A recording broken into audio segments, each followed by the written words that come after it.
Okay, well, why don't we go ahead and get started, and as more people join, they can catch up with us. But hi, good afternoon or good evening, depending where you are. My name's Nicole Hennessy, and I'm the marketing director at Comfort Keepers. And we're so happy that you were able to join us today. I think we're going to be presenting a lot of information that's going to be really valuable. We know that there are so many families and caregivers right now that are dealing with, loved ones that are facing some challenges with Alzheimer's. So we're here to just really be that kind of resource and help for everybody tonight. So I'm excited to introduce Sherri Snelling, who's going to be our presenter today. She is a corporate gerontologist, an author, and founder, CEO of the Caregiving Club. So her expertise is really in caregiver wellness, in Alzheimer's and brain health, and then also in aging in place and wellness home design. So we're really excited. Sherri is a great speaker and has a ton of experience, and so I think you'll enjoy her presentation. Before we get started, though, I just have a couple of housekeeping items. Wanted to let everyone know that's attending that you've been muted, so your camera is off, and right now there's no audio. But you can go ahead if you have any questions throughout at the bottom of your screen. Down at the bottom, you should see there's a chat feature. So go ahead and enter any questions that you have there.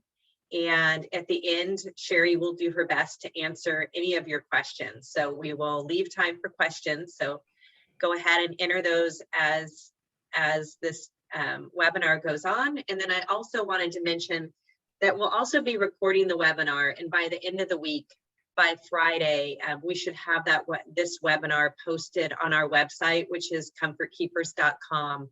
in case you want to share it with any, family members or friends that weren't able to join today, but you think might be interested in some of this content. So with that, thank you again, and I'm going to hand it over to Sherri. Well, thank you, Nicole, and thank you for everybody who's joining us today. We know this is a really important topic. I think something that's on so many of our minds, which is the increasing prevalence that we're seeing of Alzheimer's, because we are all living longer. And I'm going to explain that in a minute. But also, we're going to share some information around brain health and what are the things that we can do today for ourselves, for our family, to encourage better brain health. And, we've done now a series of these webinars. This is the third in our series. And as Nicole said, we're recording these. So if you missed our first two webinars, the first one we did last November on having those family conversations around long-term care and end-of-life care. And then we also did one in January to kind of kick off the new year, which is more of a caregiver self-care plan. And it was around a program I have that is Me Time Monday, the 7 Ways to Wellness. But you can go back and you can listen and watch those recordings, those webinars. If you go to comfortkeepers.com, the About Us tab, and then it's under the news and media, and you'll see the webinars there, and you can go and watch those. And I just really want to do a shout out to Comfort Keepers for hosting these and for having me be able to share all of this great information with you. So to dig into today's topic, as I said, Alzheimer's is something that I think a lot more of us are experiencing. I know in my own friend circles and family circles, there's so many more people that we know that have had Alzheimer's versus maybe 10 or 15 years ago where we weren't talking about it as much. So I'm going to take you through what is really the difference between Alzheimer's and dementia, because very often we hear those two terms used kind of interchangeably. I'm also going to tell you a little bit about risk factors. We're going to talk about that. And we're going to also then talk about the stages of the disease, because it is a progressive disease of the brain. So we're going to give you some more insights as to what those 3 stages mean, and then give you some really great resources that are out there to help you if you are right now caring for a loved one with Alzheimer's or know of someone who is caring for someone with Alzheimer's. And then, as I said, we're going to end with some more information about our own brain health and what we need to know and should know that might hopefully encourage prevention of things like Alzheimer's and dementia in the future. So first of all, let's start with the big question, which is what is Alzheimer's versus dementia? So often I get asked this question when I'm out speaking to different groups. So this is, kind of very common. One of the things that I think really helps us understand how this works is if you think about cancer. So cancer is a category. And under that category of cancer, you have different cancers. You have breast cancer, lung cancer, brain cancer, cancer of the blood, like lymphoma or leukemia, and a variety of others. And so dementia is the category of diseases that deal with the brain and that are typically neurodegenerative. Now, Alzheimer's is very often used interchangeably with dementia because it represents about 70 to 80% of all dementia cases that are out there. So it is the largest group or the largest category, if you will, of brain disease. And, sometimes there are people who are diagnosed with more than one type of dementia. And so one of the things that we know that happens, particularly with Alzheimer's disease, is we call it brain atrophy, but it's really where the cells in the brain, the neurons, are starting to die. And so it is a fatal brain disease. And ultimately, you do die with Alzheimer's. Sometimes you can have other illnesses. You can have cancer or heart disease and still have Alzheimer's. So you're dying with Alzheimer's in that situation. But I'm going to talk a little bit about what exactly that means. And, I was on the doctor's TV show, and this is kind of how I explained it. And people said, oh, I really got it. Because very often when we think about people with Alzheimer's, we think memory loss, right? You can't remember things. And all of a sudden you're very worried that, oh my gosh, maybe it's Alzheimer's. So I'm going to take you through what that difference is. But if you think of your brain almost like your computer. So in the computer, as we know, we have the memory, and that's storing all of the files. And then we have the processing speed, right? How fast we can find those files. So if you think about your brain, the older that you get, you're accumulating all these memories, you're accumulating knowledge, you're having experiences, you're having all of these different memories. And so you're every year after year, you have so many more files. And also, then it becomes, as we get older, it becomes a little bit tougher to find that file really fast. Now, that's just normal aging, right? As we get older, we kind of start to like, oh my gosh, you bump into somebody and you're like, what's her name again? Or this was one with my stepdad. He had so many grandchildren and he couldn't quite remember their names when they would all come over for the holidays or whatever. That's kind of a sign of normal aging because, again, you just have so many files in your brain and you're trying to find the file that you need the fastest. With Alzheimer's, the file is deleted. So you're looking for the file and it's no longer there. And if that helps you kind of understand a little bit of what's going on with people's brains, I think that's an easy way to kind of interpret what Alzheimer's is. So as I mentioned, there are certainly different types of dementia. Now, again, as we get older, there is some slight cognitive decline. Again, we have all those files in our brain and we're trying to sift through them as fast as possible. But with dementia, we have, sorry about that. We have, Alzheimer's. We also have Lewy body dementia. So Robin Williams, the actor, he had Lewy body dementia.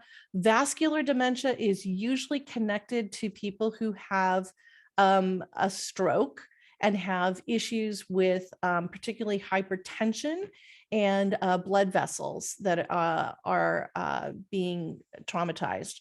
Frontotemporal dementia is very often connected sometimes to sports and when we think about brain concussion. So whether it's boxing or hockey or football, we do see a lot of the athletes who have taken hit after hit will wind up with something called frontotemporal dementia. Now, there's still a lot of research and science between whether this is really a causation, but we do know that we see a lot of that in those types of sports, which is why protecting our heads and our brains has become so important in sports. And then there's other types of dementia. So for instance, you can have Parkinson's with dementia symptoms. You can also have Huntington's disease and several others. But those give you kind of a sense of the umbrella term of dementia and the different types there are.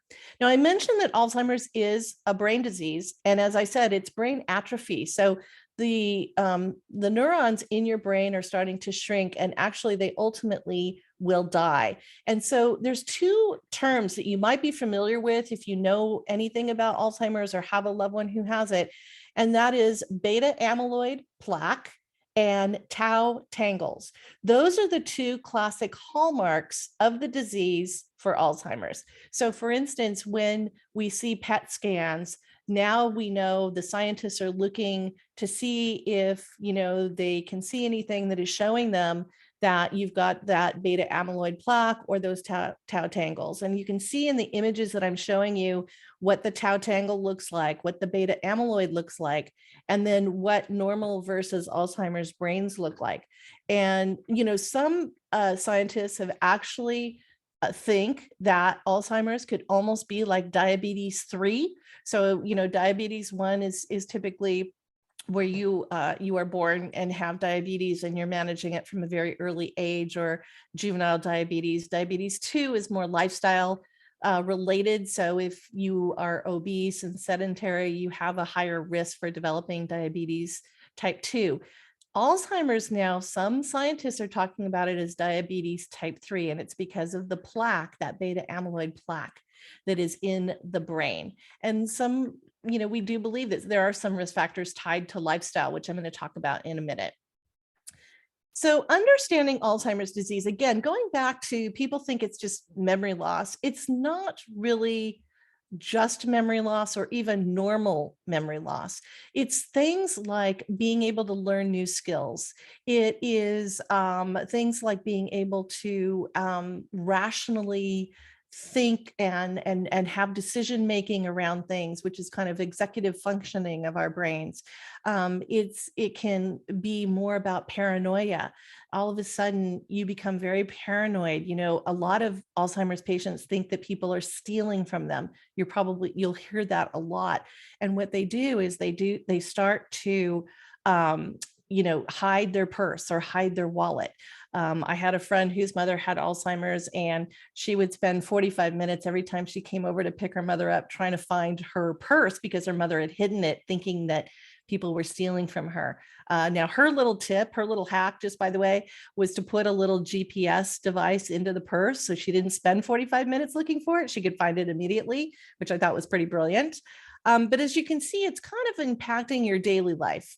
And as I said, it's a progressive disease. So unfortunately, when you are diagnosed, you don't ever get better, and you do progress with the disease where more and more is going to impact you. And we're going to go through those stages in a minute. So I wanted to give you some examples. Many of us, whether it's stress or, we're just distracted, we put our keys somewhere and then we can't find them. Okay. So that is not Alzheimer's. That is normal. That is probably stress. Or, we still remember how to get to places we go every day, whether it's a grocery store or work, or, how to use a toothbrush and what that name is. With somebody who has Alzheimer's, their behaviors are odd. So for instance, they didn't just lose their keys. They put their keys in the freezer. That is not a normal behavior. That would not be a normal pattern that they had from earlier life, but they can't find the file that says where those keys are supposed to go. Or they pick up a daily tool like a toothbrush and they can't remember the name or the word toothbrush. And yet this is something that they've used every day of their life. So those are kind of some signs. And the Alzheimer's Association, by the way, on their website has a really great list called the 10 early warning signs, things that should concern you if you observe this again in a parent or a grandparent. So who is at risk? Well, this is just a quick snapshot of Alzheimer's in America. So we know that there are more than 6 million people who are living with Alzheimer's in the US right now. It's the 6th leading cause of death in the US. And it's the only disease on that list of causes of death that we have really no good long-term treatment, no absolute ways that we know to prevent, although we're getting closer. Again, I'm going to talk about that in a minute, and we have no cure. So for other things, with certain cancers, with heart disease, with some of these other things that have been killers in the past, we have ways that we can prevent them, or at least manage them better. But with Alzheimer's, there really is no key to that right now. We also know that 1 in 3 seniors dies with Alzheimer's disease. And in fact, I'm going to talk about women in a minute, but women over the age of 60 are 2 times more likely to have Alzheimer's disease than to develop breast cancer. So we all know that breast cancer is a risk if you're a woman, and yet Alzheimer's is really something we have to be more aware of. We also know that we need more federal funding. So it lags, Alzheimer's lags in federal funding behind things like cancer, heart disease. We just actually got some increased funding from federal government to do more research. So I think it's up to about 3.5 billion now that's being spent in Alzheimer's research. Now, we also know that it impacts the family caregiver significantly, because the nature of this disease is so different from someone who might have cancer or just typical aging issues like arthritis or hearing loss or other things. There's 11 million family caregivers right now who are providing that unpaid care for a family member who has dementia or Alzheimer's. And then, of course, there's a very specialized group of healthcare professionals and care workers who are trained specifically in dementia and Alzheimer's disease, which is so important to support our family caregivers. And that's a big part of what Comfort Keepers, of course, does as part of their services. Now, I talked about the longevity factor. One of the things that we're seeing is, in years past, when we would have children with special needs, or for instance, children with Down syndrome. Down syndrome is actually an aging process. So the cells within a Down syndrome adult are aging faster than normal. They're accelerated.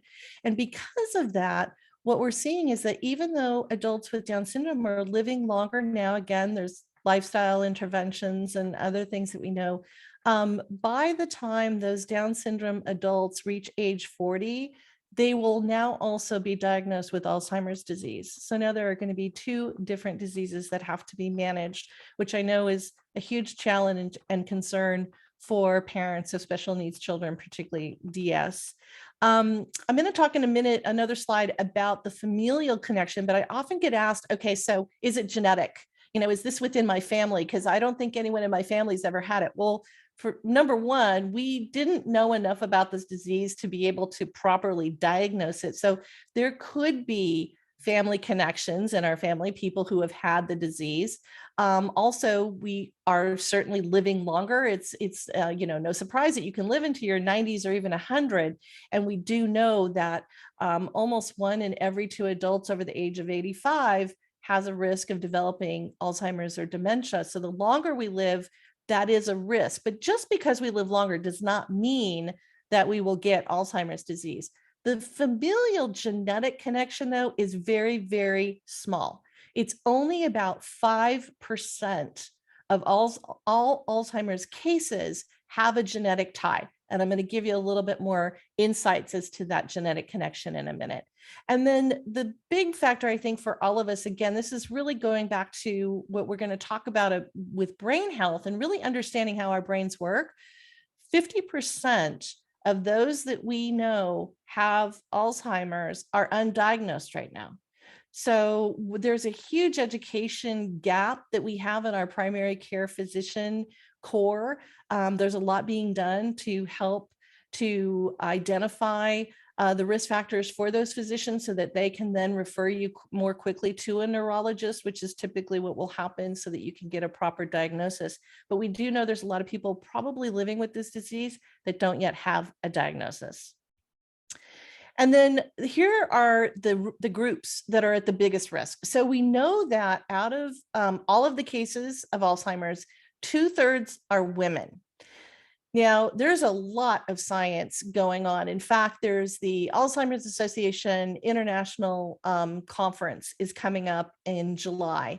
And this is where all of the researchers around the globe come together, share their latest research. And the last few years that I've been going, there's been much, much more research that's being done on gender-specific risk, as well as racial and different environmental factors and other types of risk. But as you can see here, women are most impacted by this disease. 2/3 of those with the disease are women, and about 66%, so 2/3 again, or more, are the family caregivers of someone with dementia. And as I mentioned earlier, women have a higher risk after the age of 65 of getting Alzheimer's than getting breast cancer. And in fact, we know that more of our older adults will actually die with Alzheimer's than will die from prostate cancer or breast cancer combined. So those are certain things to think about. And, the research hasn't pointed to anything definitive yet. We know that it could be tied to estrogen levels and so menopause in older women. It could be tied to fertility rates. We know that the tau protein in women's brains is different and metabolizes different. So there's a lot that's being studied right now. Now, something else that I think is really important is in our diverse and communities of color, we know that African Americans are actually twice as likely as whites or Caucasians to develop Alzheimer's. And in the Hispanic and Latino community, it's 1.5 times more risk. So there's a lot of education, again, being done in those communities to understand what the risk factors are and how to understand some of those signs so that families can get earlier help in planning ahead. And then our veterans community, amazingly, is also at a higher risk. So as you can see on the screen, 49% of those veterans who are over the age of 65 will have a risk factor for Alzheimer's disease versus right now, 15% of the general population has a risk factor. So more than double, actually more than triple of the veterans out there have a risk factor of developing Alzheimer's. So just some things to think about within your family and what we need to be aware of when it comes to risk. So early onset, as I said, what is early onset? So early onset is defined as you are diagnosed with Alzheimer's disease before the age of 65. Now, normally we don't see the diagnosis happening until people are well into typically their 80s. But we also know that people do live with this disease about 10, 15 years, or maybe even longer with the disease before they're officially diagnosed. However, the early onset subgroup, which is small, as I said, it's only about 5%.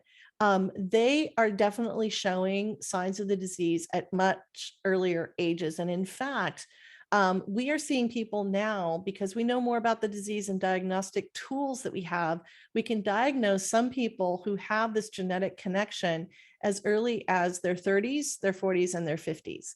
Now, a lot of people say, well, that's awful because there's no cure and there's not much that we can do about it.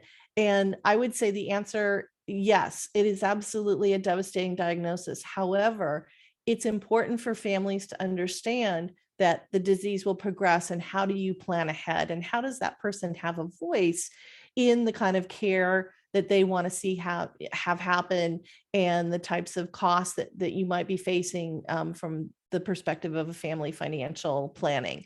So I think that the diagnosis, while yes, we can't cure it yet, every day we're making breakthroughs. And so the earlier you have the diagnosis, the more that you can start to put those plans in place. Now, there are some family members who want to be genetically tested because, again, if you have, it's actually called the APOE4 gene. So on our chromosomes, this is a particular point on the chromosome. This is what they call an allele. Now, we all have APOE4, but for some people, this is either what they call expressed or not expressed. And if it is, then that means that you have a higher risk for being genetically tied to Alzheimer's. We also know now that the supplemental security income includes some dispensation for getting funds earlier out of Social Security for early onset and early diagnosis. Now, this slide is actually from for those of you who joined us in January, it might look familiar because I also used the same image for our 7 Ways to Wellness when we were talking a little bit about brain health. But there was this exhaustive study that was done here in the US. It was called the SPRINT study, but it was done actually all over the world. And what the researchers were really looking at is they were looking at lifestyle factors. And one of the biggest things that they found is that hypertension or high blood pressure that is unmanaged becomes a huge risk factor for Alzheimer's disease. So I love this image. It's actually from a researcher that I worked with at Keck Medicine of USC. He was one of the most foremost researchers in the world on Alzheimer's disease, and particularly vascular disease, which, as you see, is dealing with the blood vessels in the brain. And so we have over 400 miles of blood vessels in our brains, which always just kind of blows my mind. But when you look at how tiny these blood vessels are, you can see how the 400 miles can add up pretty quickly.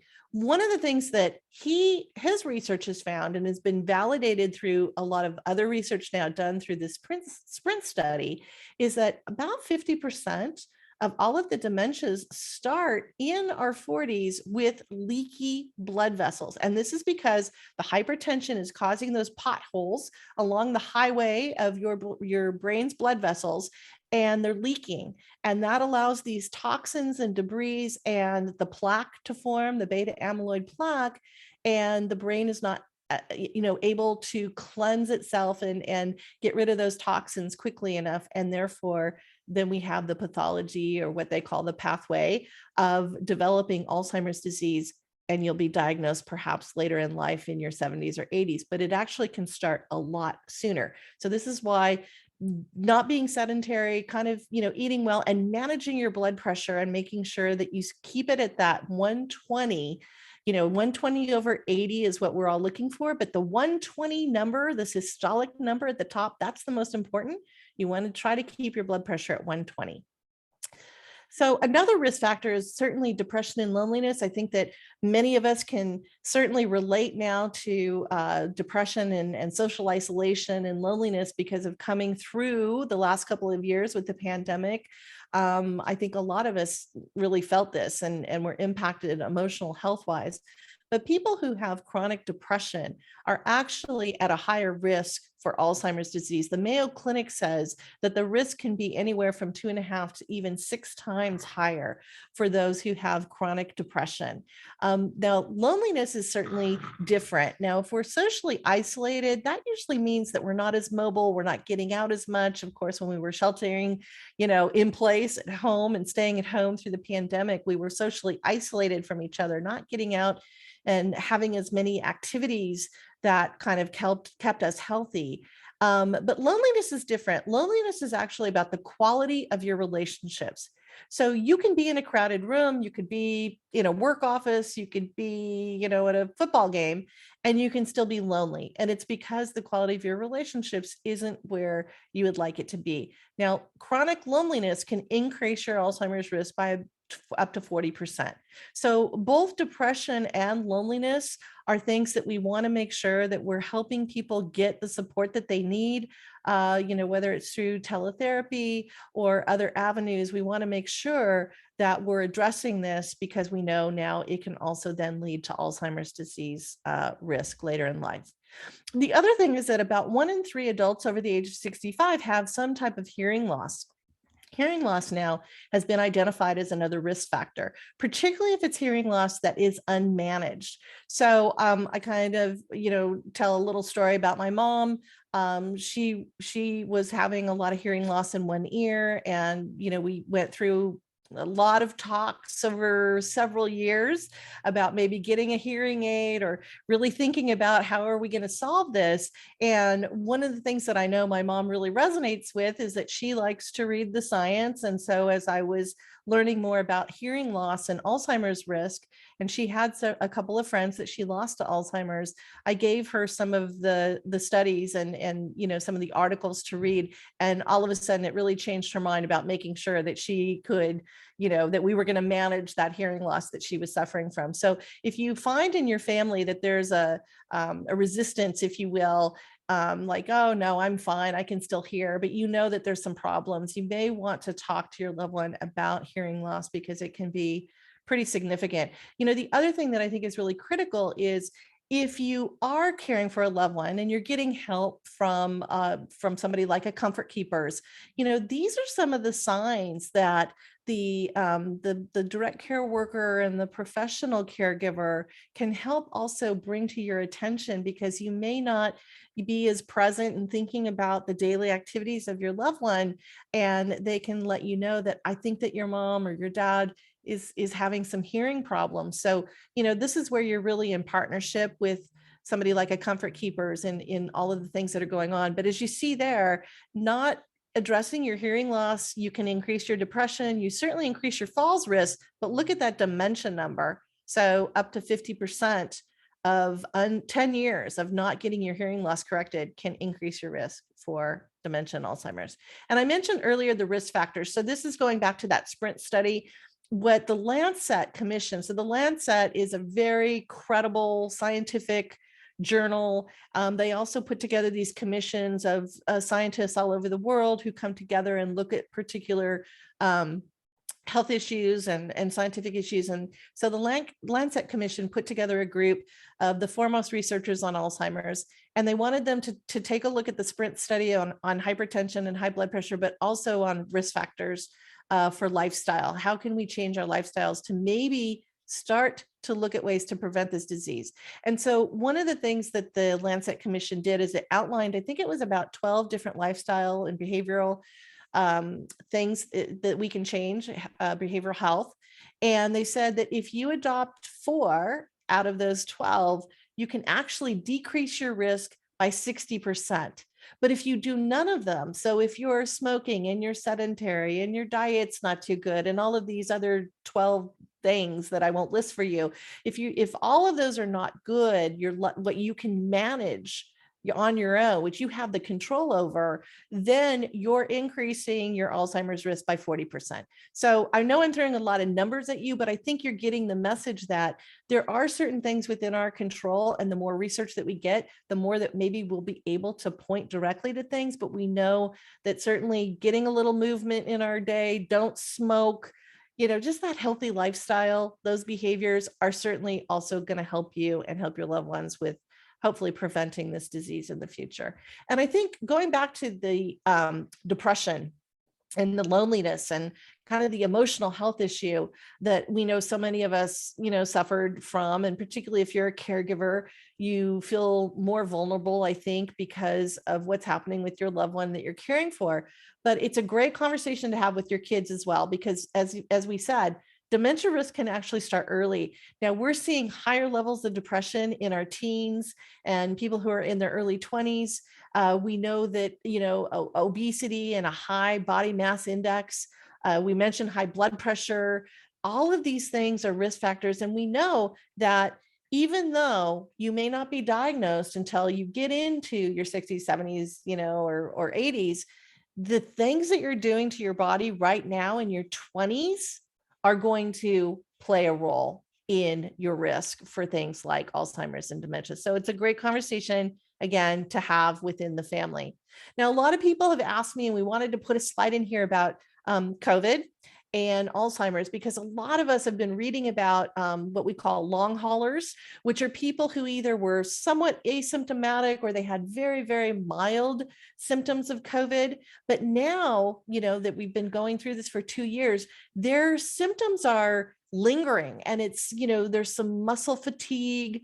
There can be things like gastrointestinal problems, loss of taste or smell. But the biggest one that we see with the long haulers is brain fog. And people say, I don't remember what I did 20 minutes ago. This is really driving me kind of crazy. What's happening? So again, there's a lot of research being done. I have to do a shout out because Dr. Rudy Tanzi, who is one of the foremost neuroscientists in the world, and he works at the University of Massachusetts. He's doing a lot of research in this area of the connection possibly between COVID now and maybe Alzheimer's disease. But we do know that also people who were hospitalized even 3 months after they were released with a good bill of health after being in there maybe for COVID, they're still having these lingering symptoms that could potentially be interacting with their brain and be what they call neurological disturbance. So there's a term called the cytokine storm. You may have heard a little bit about that through COVID. It's where our immune system thinks that it has to fight, and all of a sudden it sends those white cell warriors out really fast. Well, sometimes what can happen is our body and our immune systems go into overdrive, and it's actually counter, working against us, if you will, when we have these cytokine storms. And we're seeing that some people with long haulers have cytokine storm reactions now when they get certain things like maybe a cold or whatever. But it's this blood-brain barrier, that BBB, and the potential of the leaky blood vessels and things that are happening in the brain with the long haulers that a lot of the researchers are looking at. So nothing to definitively say right now that this is a connection, but I think that we want to stay tuned because, again, we do know that the immune system working in conjunction with the brain has issues in terms of the risk factors for this disease. So we talked about how there's different stages of the disease. Now, the Alzheimer's Association actually breaks it down into 7 different stages, but I thought, let's be a little bit more simplified here. And a lot of organizations also talk about just the 3 main stages. So I'm going to take you through those stages. So it's early, mid, and end stage. I also just want to do a comment about long distance caregivers. Again, as we said, you may not recognize the daily changes in your loved one if you don't live near them.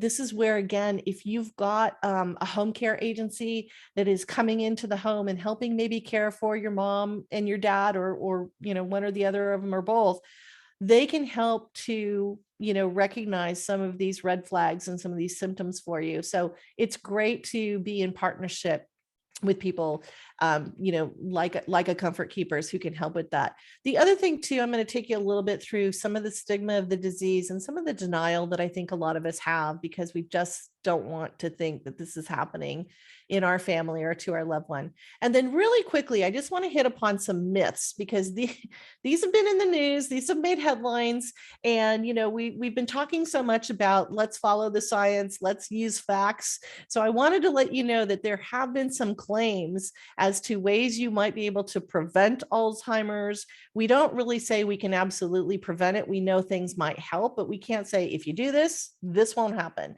We can't say that. The other thing is you can't reverse this disease. You're never going to go back to normal. You're never going to reset and be who you were before a diagnosis. But some of the stuff that has come out in the news headlines, X-rays can cause Alzheimer's. Not true. Aluminum cans got a really bad rap a few years ago because there was a headline that said it caused Alzheimer's. That is absolutely not scientifically proven. Medical food. So this is a big category. Lots of people want to say, well, if you eat all these foods, you can prevent or cure the disease. Again, a good diet, particularly something like a Mediterranean style diet, is great for your brain. We want you to embrace that, but it's not an absolute that you will be able to prevent or cure the disease. And also some of these things like coconut oil or coral, calcium supplements and other things have been talked about being preventative, and we know that there's no science behind that. And then there's different science and different research being done on cannabis. We know that it can certainly calm agitated nerves. So from that perspective, it can be helpful. CBD oils and things like that. If your loved one is very agitated, or in Alzheimer's, we see a lot of wandering happening with patients who are diagnosed, but it actually does not really do anything for the disease itself. It might help with some of the behaviors a little bit, but it's not going to have any effect on the actual disease. So I just wanted to give you a little insight on those. So let's go through these 3 stages. So the early stages, again, you want to have a lot of checklists. You're going to find that for people who are living at home, or we're helping our loved ones to live at home, even though they've maybe been diagnosed with the first stage of the disease, you see a lot of little signs and little things that are kind of put on the mirrors and put on the medicine cabinet or put on the refrigerator. And it's the little reminders and the checklists and keeping that routine. I can't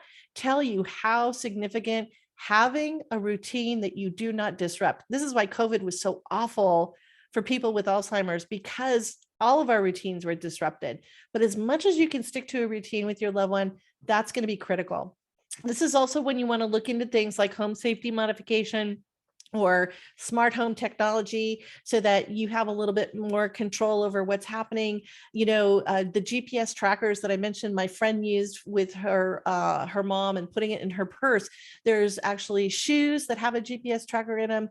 You can have something on your belt, or even something you kind of wear around your neck. But what it does is it allows for the person with the disease to have a little bit more freedom, still feel independent, like they can go to the grocery store, maybe they can go to a faith-based service, and you put up a geo fence that you both agree to, like they're not going to go beyond a couple of miles from home. And what happens is, if that perimeter is broken, you get an instant alert as the family caregiver. And now all of a sudden, not only do you know, okay, something's going on, something's different here, you know exactly where they are. Because the biggest thing that happened prior to all this great technology is that we had a lot of wandering. That's a big symptom of Alzheimer's disease.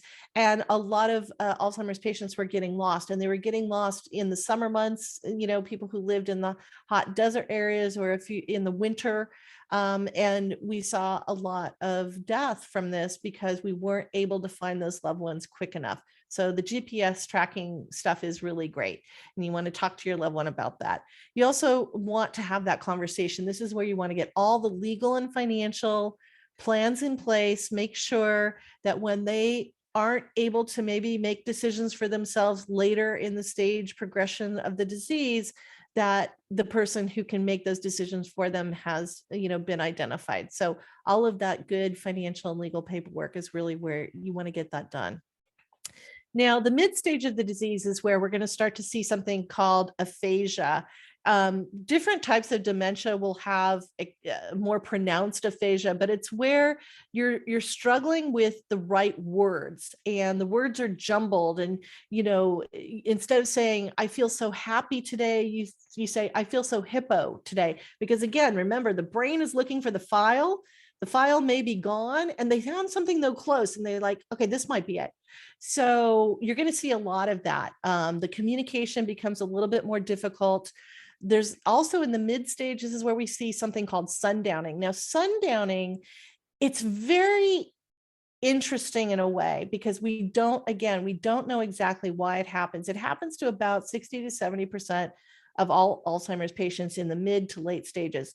It's where at dusk, so literally during the day, it's tied, we think, to circadian rhythms, which is our 24/7 sleep cycles. But at dusk, all of a sudden, as the shadows start to come in, the paranoia intensifies to the point that many of these Alzheimer's patients become a little hysterical, might cry, might lash out.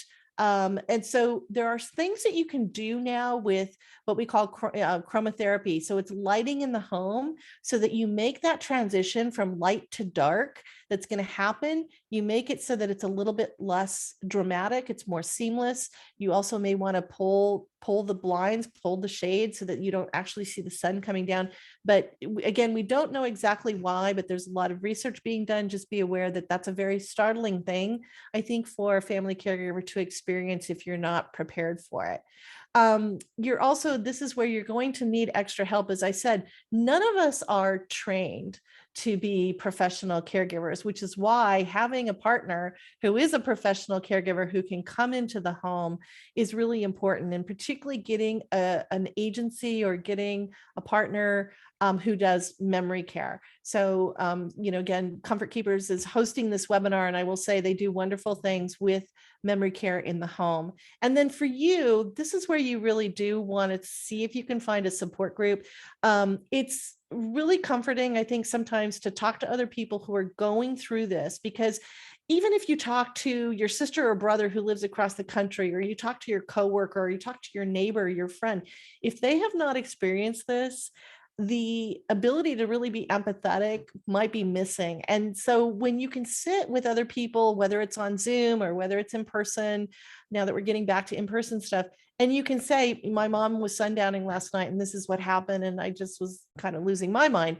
And to have somebody else say to you, oh, I know exactly what you're talking about, is very comforting for family caregivers. So I really encourage family caregivers to get involved in a lot of these support groups that are out there. A lot of the Alzheimer's Association has support groups, but there's also a lot of geriatric care managers and others that hold these support groups for family caregivers.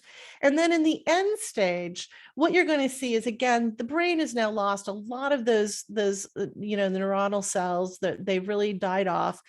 There's even a sense where the patient will forget to eat. They'll forget to drink water during the day. So it's really critical to keep your loved one hydrated.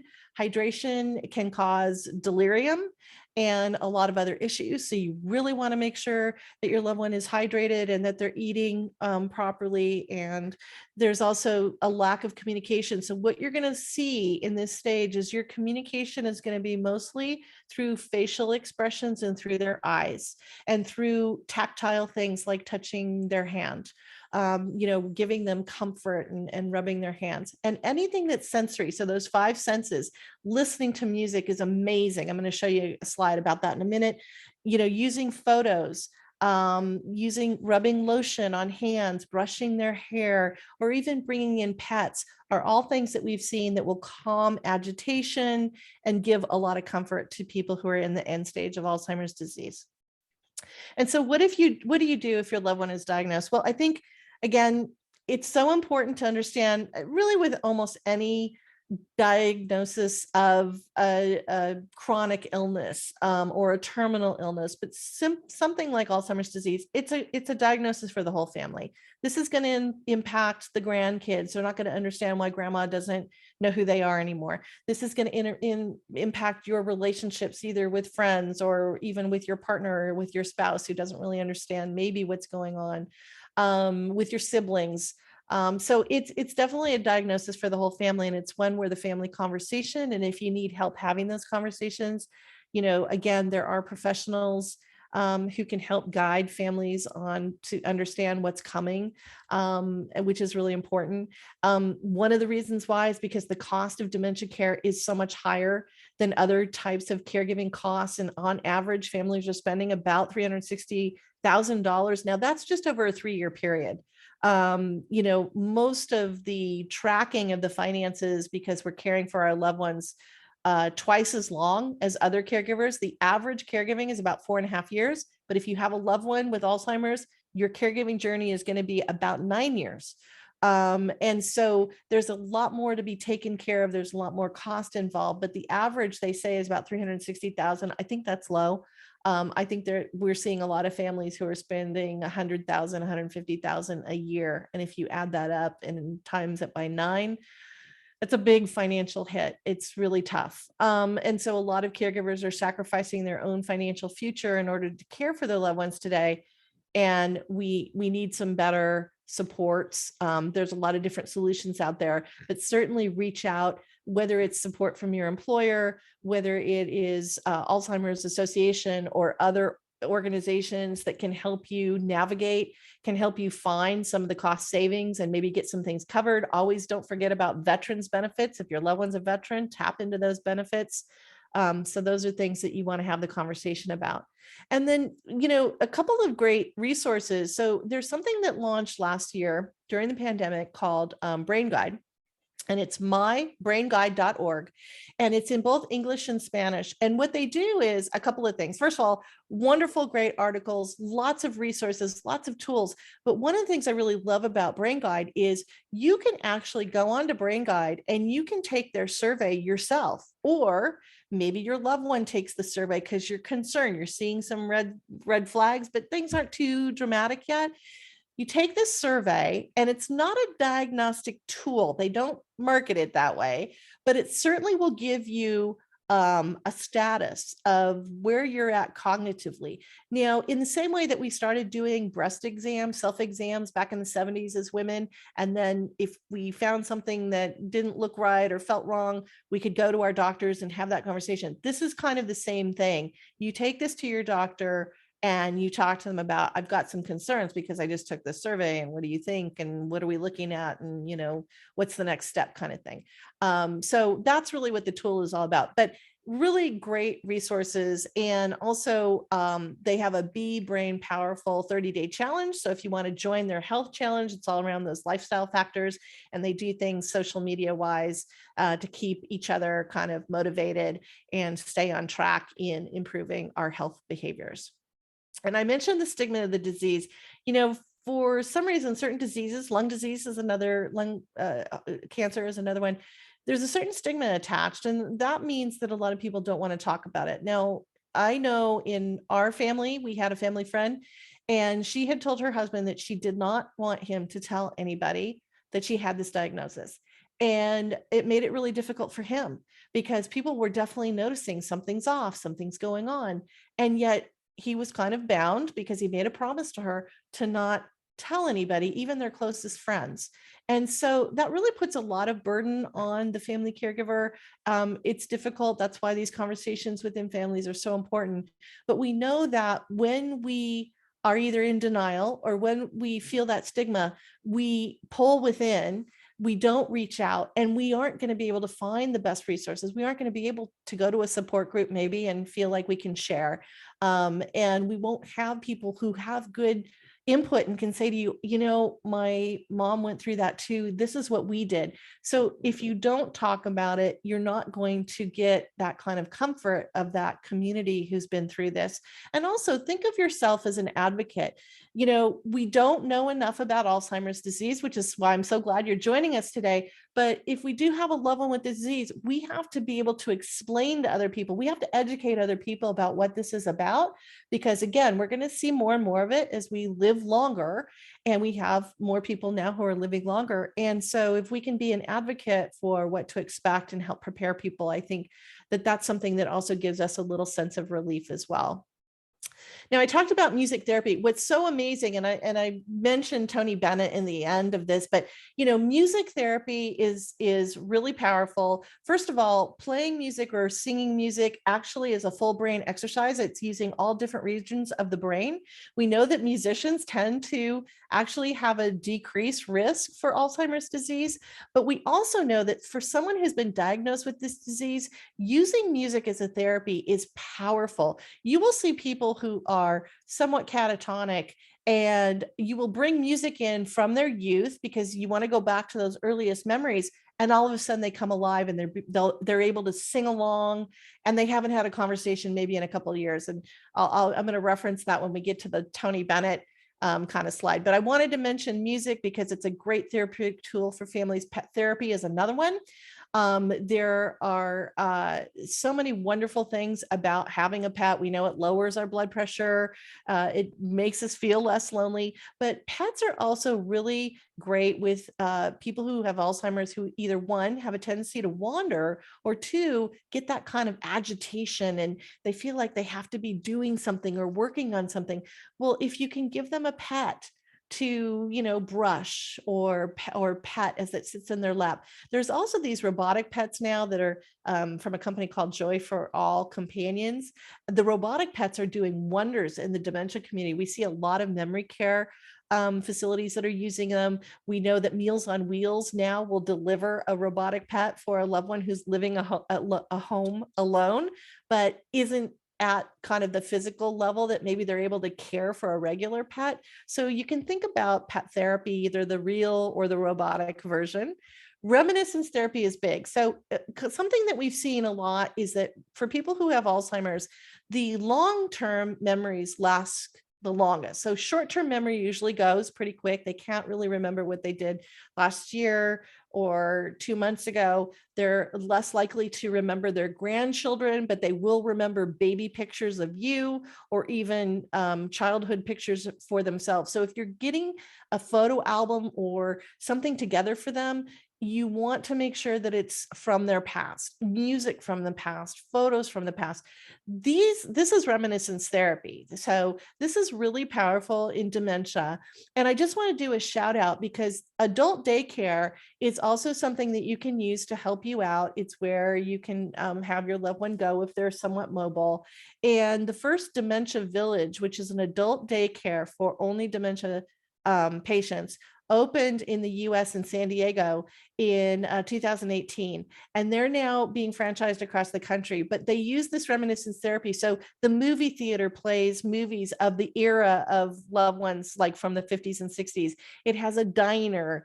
It has a little town square where they can sit and listen to music of that era, but it's all about immersing them in this kind of reminiscence therapy. So you can also check out that, which is really, really great.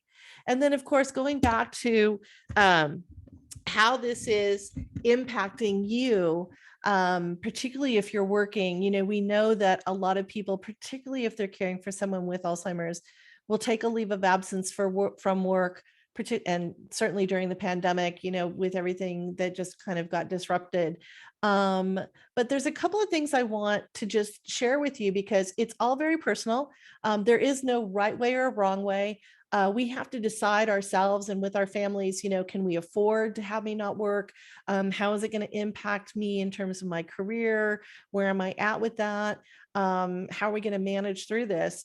So it's not just the salary and the benefits that you might be walking away from, but we also know that when you engage yourself in problem solving, so, work related situations, when you interact socially with other people, where you have these conversations where you have to, do things or write things or research things or whatever it is, it actually can lower your risk. And again, going back to women being more impacted, we do see, as you see on the screen there, that women who actually were not employed in early adulthood through middle age had more cognitive decline, more memory decline than women who had stayed in the workforce. It's just something to think about because, again, going back to kind of brain health, we do know that staying engaged in work can also give you a relief. It can give you a little break. And again, if you can get a partner like a home care agency or a home care worker that can help you out, it might be worth the break that you get. So just a couple comments on brain health. I know we're probably coming up against the hour and I want to make sure that we take all of your questions, but there's different regions of the brain, as we know. And so I wanted to share this slide with you. I'm not going to go through all the neuroscience that I had to study when I went through getting my gerontology master's. But what's really interesting is a lot of the things that are happening, particularly with Alzheimer's disease, if you take a look at where it says temporal lobe down there in the bottom yellow, this is where memory, understanding, language, this is where that region of the brain is housing that. Well, that is also where the hippocampus is. And the hippocampus is, again, the memory region of the brain.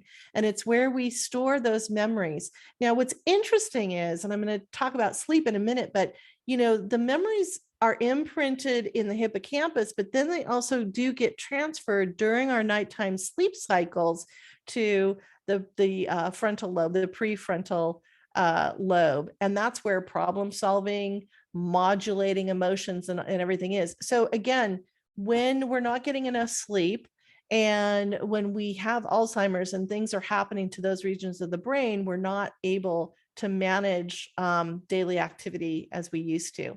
So there's a couple of ways you can train your brain. There's actually an exercise that I do as part of my Me Time Monday wellness workshops, and it's called the 5 sensory 5 minutes. What you do is you every day just kind of take a little break from work or whatever, and you look and see if you can identify 5 things in your environment. Then you identify 4 things you can hear just sitting where you're sitting. Then you do 3 things that you can actually touch. And then you do 2 things that you can actually smell. And then you do 1 thing that you can taste. And really think about the taste. Like I always say, it's really fun to eat things like a pear because it's prickly on your tongue and you can kind of think about what are all the things that you're feeling. That's actually exercising your brain. So it's going to help with your brain health. And then if you really want to get into it, Brain HQ, fantastic stuff.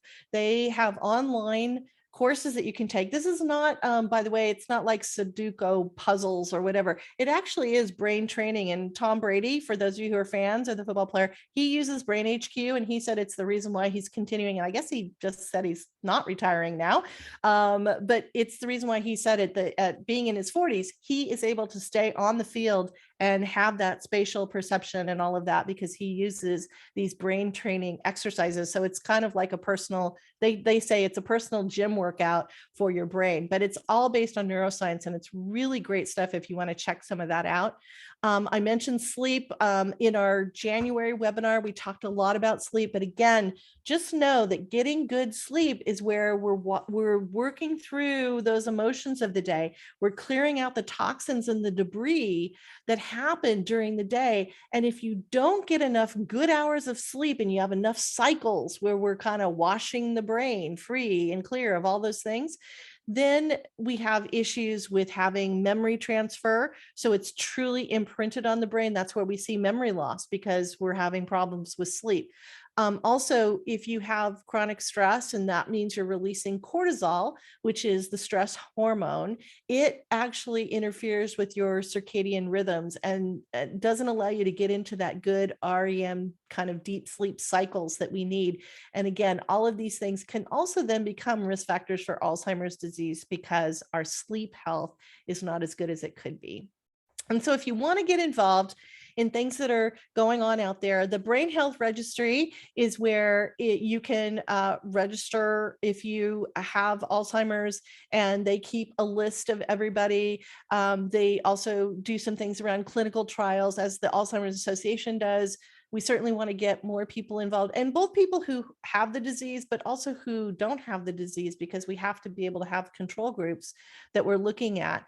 And then the Us Against Alzheimer's Network is fantastic. They have little subsets. So whether it's women against Alzheimer's or African Americans against Alzheimer's, youth against Alzheimer's, you can join these groups, and there's a lot of both advocacy and support that goes on. Great work that they're doing.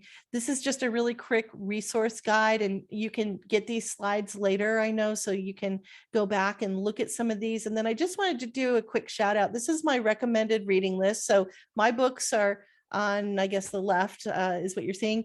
But the 36-Hour Day is probably the best book that I've ever read on what to really expect when you have a loved one with Alzheimer's disease. The Better Brain, I do a podcast, and I just interviewed Bonnie Kaplan, who is the co-author of this book, but it's all about how we can use nutrition to manage mental health and things like autism, ADHD, and even Alzheimer's disease. So you can check that out. Remember by Lisa Genova is a really great book. She's the one that wrote Still Alice, which was the movie that was made that won the Oscar for Julianne Moore. But she is a neuroscientist, and she really explains how our brains work. And then before I forget, wonderful memoir by a husband and wife, Dan Gasby, and then B. Smith, who is a lifestyle guru that we lost a few years ago. But B had early onset, and they decided to write a book together. And every other chapter is what each one of them is going through during the course of her disease. Very insightful and very poignant. And then, of course, I mentioned earlier the 60 Minutes. If you haven't, go on to YouTube and check out the Tony Bennett 60 Minutes. It's amazing, because he doesn't engage in the interview that he's doing until the pianist comes in and starts playing his songs. And all of a sudden, he's Tony Bennett. He's on, he's singing, he's remembering all the words. It's really almost like a miracle when you watch what music can do. Also, check out the documentary Alive Inside. It's showing you what those miracles of music are, or the documentary on Glenn Campbell's final tour. I actually interviewed him and his wife, Kim, when they did that tour. And then some really great movies that I love that have an Alzheimer's theme. You can check any of those out. And that's just kind of my little entertainment guide to give you a little bit of break. But I want to say thank you so much for listening and for being with us today. And I wish all of you support if you have a loved one with Alzheimer's, and I wish all of you better brain health in the future. So Nicole, I know we're a little over, but I'm going to turn it back to you to see if we had any questions.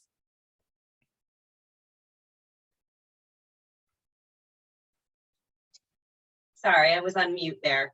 I was just going to say thank you, Sherri. That was a ton of great information. So I really appreciate everything you had to say.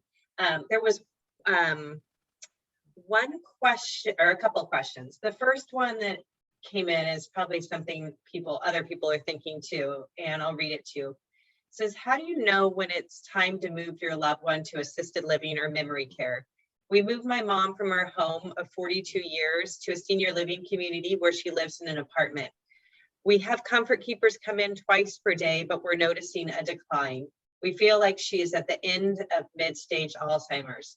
We're struggling to know if she should be moved to assisted living. Her neurologist told us a year ago that she should be in assisted living, but she's doing okay living independently for now. Yeah, that's a great question. And, you know, again, I think the way to answer it is it is all very personal to our families. We know our loved ones better than anybody, better than any neurologist or doctor out there. I love the medical profession, but I think, you know, you can think to yourself, well, memory care, certainly, you know, they're going to get maybe that 24-hour, you know, assistance, and they're going to have, you know, a better level of care. But also think about something that happened during the pandemic where it was disrupted and you weren't able to visit your loved one. And remember when I said about routines being disrupted, that was probably the worst thing that could have happened to memory care was COVID, because not being able to have that routine is really devastating. So many people do want to keep their loved ones at home. And I've seen people who have been successful using, of course, when you get into the late stage, you really need the professional help. You can't do it yourself. So whether you keep your loved one at home through the help of somebody like a comfort keepers, or whether you look to memory care, just make sure that, you know, that they are still going to have the routine that is so important to them of seeing you or having that interaction or whatever. But I think it's very personal. And I think both environments are good. It's just a matter of the level of care. And I think very often we can keep our loved ones at home until almost those end stage, which is really tough. Okay, thanks, Sherri. Somebody else was just, I can answer them on the chat. They were looking for a local comfort keepers location. And the best way to find if there is an office near you is to go to our website, which is comfortkeepers.com. And right there on the homepage, there will be a place where you can enter, you know, the address where you're looking for care, and it will bring up the nearest locations. So, oh, they're saying that they did that. Yeah, if you know what, if you want to enter your information in the chat, I can give you a call tomorrow and see if there's anybody else nearby that can help, if you're comfortable doing that. Or I can give you my email too. I'll type in here my email address and you can reach out to me. So let me do that right now. And that was the end of the questions that we had. So again, thank you everybody that joined us today. We really appreciate it. And again, Sherri, thank you so much for sharing all this valuable information.